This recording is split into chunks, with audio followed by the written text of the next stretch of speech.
Hey folks, welcome back. In this video, I'm going to share with you a really powerful shape that can be very helpful when trying to draw action poses for stylized looking superheroes. So the shape in question is indicated over here, and on the right is the application of that shape. You can see that that shape is actually being used for the upper arm, the lower arm, the upper leg, and the lower leg. But you can also see that same shape utilized to indicate where the toes are, and also for grouping fingers together in the form of a fist. You can also see the shape here for this character's head. So it's pretty powerful. So let's get right into it and let's see how we can make this work.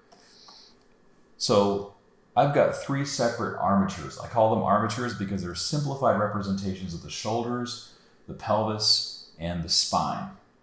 And what we're going to do is we're going to use these armatures to help create some poses, and we're going to draw the arms and the feet utilizing that shape that I spoke about earlier.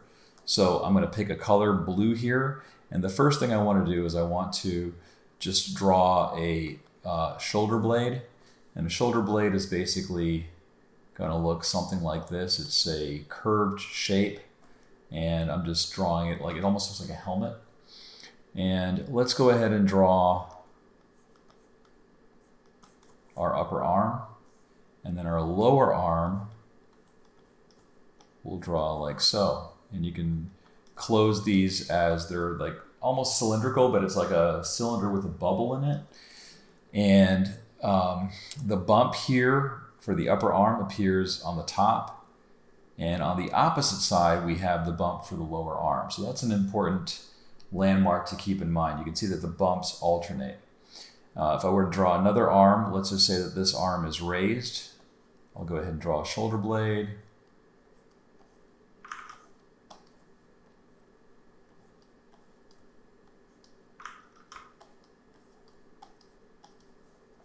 So in this case, we've got our bump and our bump on opposite sides. And of course, we've got the chest. And if we were to draw our feet and legs for this particular character, it's the same type of thing. Let's go ahead and draw the thighs.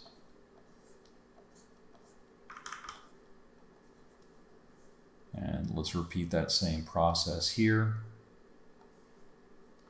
And again, notice that the bump appears on the opposite side. So again, this is a simplified take on drawing stylized superheroes, very similar to what you may have seen with certain artists like Chris Samney or Alex Toth, artists that use a much more simplified, like I would say, Silver Age comic book style. It's pretty cool. That's the kind of aesthetic that I'm really into anyway. So, so this is not necessarily going to be realistic, but it is going to be convincing, okay?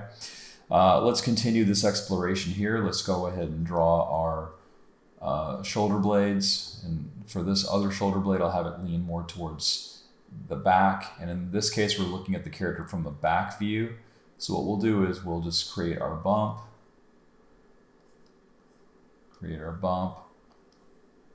And this arm will be pulled back.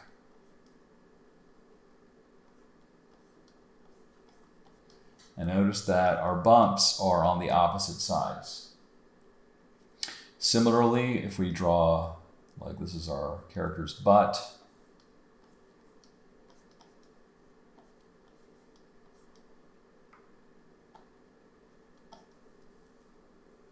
and then we'll have another leg.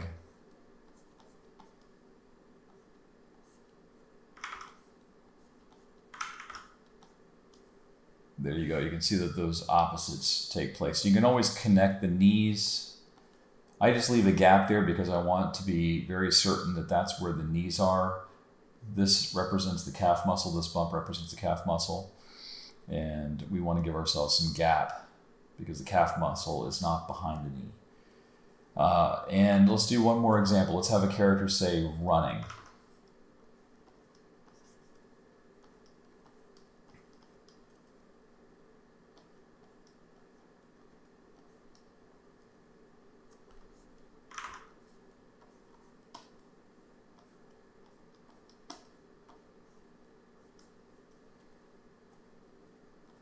this leg is coming, it's closest to the viewer. That means this arm is going to be projected backward.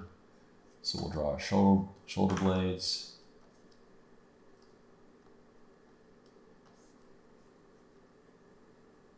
And then the other arm will be something like that. So I think it's a pretty fast way of working, and it gets the point across. So now we can extend this to drawing hands and feet. So if we look at the feet first, if we draw our shape, and this is the front view where we're looking at the toes, this bump represents where the big toe would be. Let's see how that works in the side view. So if we were to draw a foot in the side view,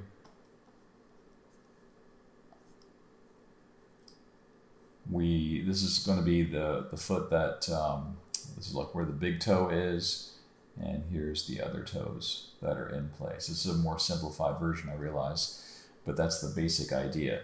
And then we can also add some curvature. So if we wanted to have, say, a foot where it's not a total straight line, but it's got a slight curve to it, we can do that too.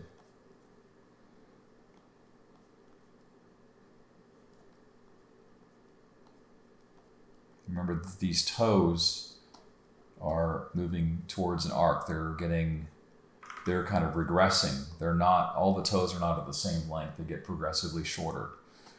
Now we can also apply this to hands. So if we think about where this bump is, I always associate the bump with where your pointer finger is. So that means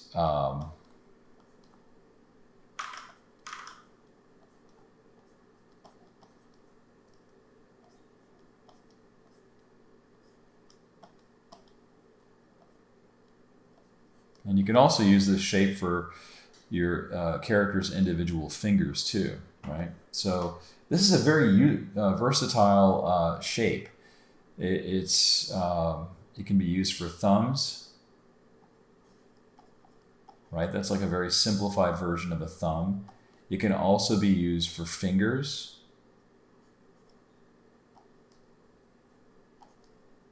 And when you have a group of fingers that are put together, for example,